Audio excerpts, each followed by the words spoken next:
C'est parti, je vais vous donner donc ces clés issues de ma formation stratégie vidéo pour vous permettre d'utiliser, vous aussi avec succès, les 3 pouvoirs de la vidéo.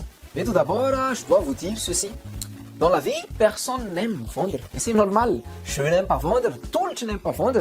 Personne n'a envie de se mettre dans cette position-là de vendeur qui force la main des clients. Et c'est très bien comme ça. C'est très désagréable pour vous comme vos clients, mais sur le long terme, c'est vraiment pas la bonne approche.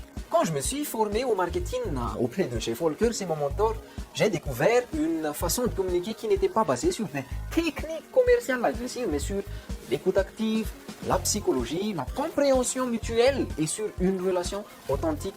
En fait, j'ai trouvé une façon de communiquer sur Internet qui fait que je ne suis pas en train de vendre mon produit parce que, en fait, au moment de le proposer, la personne derrière son écran, elle a déjà pris la décision de l'acheter. Et pour démultiplier encore l'efficacité de cette approche humaine, j'ai utilisé mes connaissances sur le fonctionnement du cerveau, sur la façon dont on traite les signaux qu'il perçoit pour créer la méthode de montage vidéo la plus efficace pour communiquer sur Internet.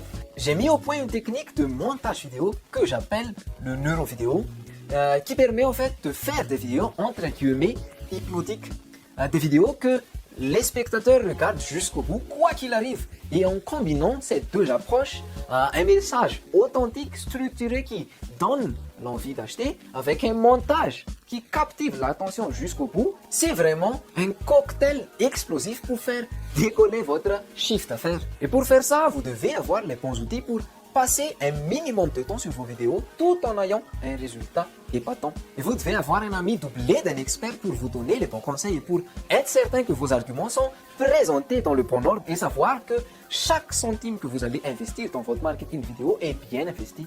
Sinon, vous allez tomber dans les pièges et commettre les erreurs qui peuvent faire la différence entre le succès et l'échec. Et c'est pas votre faute, hein? Personne n'a partagé avec vous les méthodes qui marchent parce que très peu de personnes le connaissent et ceux qui le connaissent, en général, les gardent pour eux. Donc on va voir ce qu'il faut faire pour que ça marche. Sur Internet, si vous vous comportez comme une multinationale impersonnelle, si vous communiquez de façon World Company, tout ce que vous allez gagner, c'est que vous allez faire fuir vos visiteurs parce que vos visiteurs, quand ils surfent sur Internet, il n'est pas passif devant sa télé. Il n'a aucune envie de se retrouver face à de la pub classique. Pourtant, c'est ce que vont vous faire invariablement toutes les boîtes de prod et les pros de la vidéo. Si vous leur confiez votre communication, ils vont vous faire des vidéos qui braquent les projecteurs sur vous. Soit sur vous, soit sur votre produit. Alors pour vous, c'est très agréable, c'est très flatteur même. Et puis pour les boîtes de prod, c'est assez facile à vous vendre parce que ça vous brosse bien dans le sens du poil. Mais votre visiteur, lui, il s'en fiche complètement. De 1, il ne vous connaît pas, il n'a aucune raison de vous faire confiance. Et de 2, votre produit, c'est le dernier de ses soucis, même si en réalité, il en avait vraiment besoin. Donc, c'est vraiment pas la bonne approche.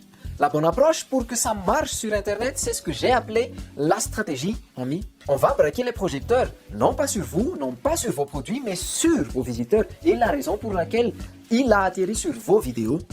Pour faire ça bien, vous devez calquer votre communication sur ce qui se passe dans la vraie vie quand il y a 2 personnes qui se rencontrent pour la première fois et qui vont devenir des amis. Ça se passe toujours de la même façon parce que, qu'on veut ou non, on est des mammifères et c'est un processus cognitif. Il y a 4 étapes et c'est toujours les mêmes et dans le même ordre.